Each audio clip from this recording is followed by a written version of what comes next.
que ele pedia alguma coisa para Portugal, que ele tinha alguma uma notícia, tudo que ele pedia, não, a gente vai fazer isso, vai fazer aquilo, né, para poder se desprender de Portugal, os portugueses não, a família real não deixava.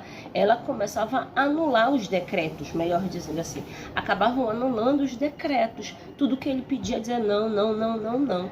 Então Dom Pedro falou assim, mas poxa, por que isso não? Então, quando foi no dia 7 de setembro, né, o que foi que ele fez? Ele pegou nesse mesmo ano, né, no 7 de setembro de 1822, até a marcha, quando ele voltou, vamos dizer assim, quando ele voltou de Santos, né, ele no meio do riacho muito famoso, que era o riacho do Rio de Ipiranga, ele junto com as suas tropas, ele pegou simplesmente, embanhou a sua espada e deu o famoso grito que todos nós sabemos, que é independência ou morte. O que ele quis dizer com essa frase, independência ou morte?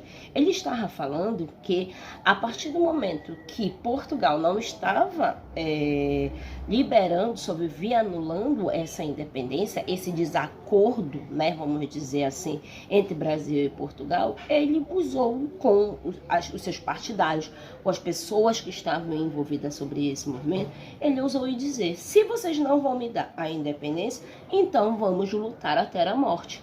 Por esse motivo que a frase é essa. Nesse medito dia, no meio do riacho, ele baiou a sua espada e disse, independência ou morte, tá? Então, tudo bem, né? Aconteceu, houve a guerra e tudo mais. Você vai ver aí algum desenvolvimento de um quadro que tem no livro de vocês. E vocês vão fazer uma leitura bem breve, bem legal, que vocês vão entender ainda mais, tá? Depois que ele deu o grito do Ipiranga, né? Dom Pedro tornou o Brasil como uma monarquia, tá? Ele foi imperador constitucional dessa monarquia. Após isso, ele governou 9 anos aqui no Brasil, essa monarquia, né?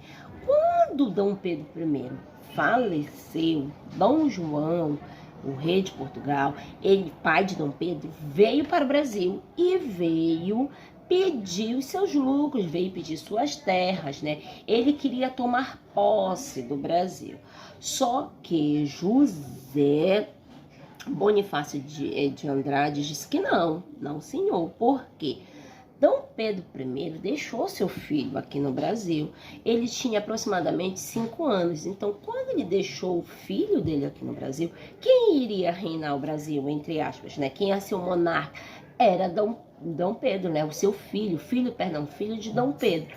Então, como ele deixou o filho dele, o filhinho dele só tinha 5 anos, José Bonifácio foi o que tomou conta, né, de algumas coisas até aquela criança se tornar rei, até aquela criança, não é se tornar rei, mas até aquela criança ter uma idade para conseguir ter toda aquela imposição, né, que os homens têm.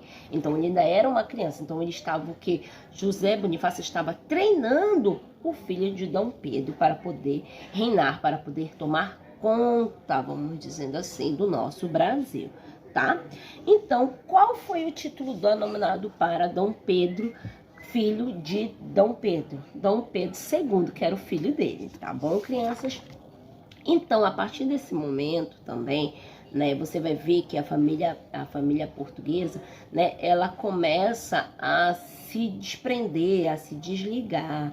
Mas isso é assunto para a próxima aula, né? Quando vocês tiverem mais lá na frente, que vocês vão estudar tudo detalhadamente. Então agora nós vamos para a última parte da nossa aula, que é a imigração. O que quer dizer? Nada mais é do que foi a imigração aqui no Brasil.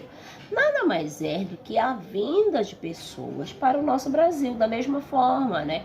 Por exemplo, os portugueses, os espanhóis, os franceses vieram para o Brasil para trabalhar. Alguns deles vieram até mesmo com o incentivo de ter terras, né? Alguns deles, os senhores de engenhos, os senhores que lavuravam, porque nessa época o café era uma das riquezas também aqui no nosso Brasil, eles começaram a colocar para esses portugueses, esses italianos, aquela fantasia em que eles iriam receber no lugar do seu trabalho um pedacinho de terra para que eles pudessem também crescer.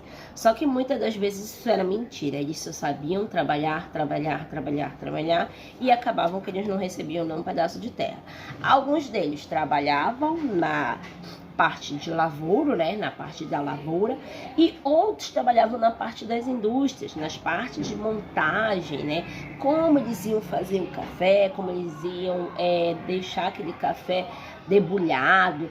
Então isso acontecia nesse momento, tá? Então a imigração do Brasil nada mais é do que isso, foram os povos que vieram, né?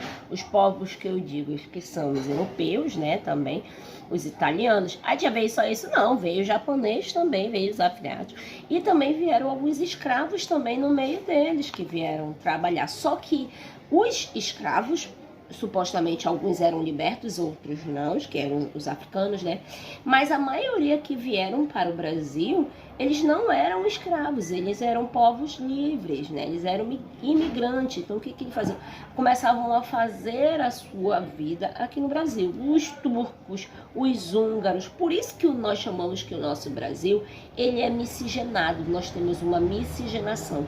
Temos o que? Um monte de misturas, né? Porque esses povos vieram para o Brasil para poder trabalhar e ganhar as suas riquezas. Alguns vieram fugidos, alguns porque nos seus países de origem, né, da sua terra natal, não estavam tendo condições financeiras e eles acharam que essa vinda para o Brasil eles poderiam enriquecer, tá bom, crianças? Então essa foi a nossa aula de hoje. Leiam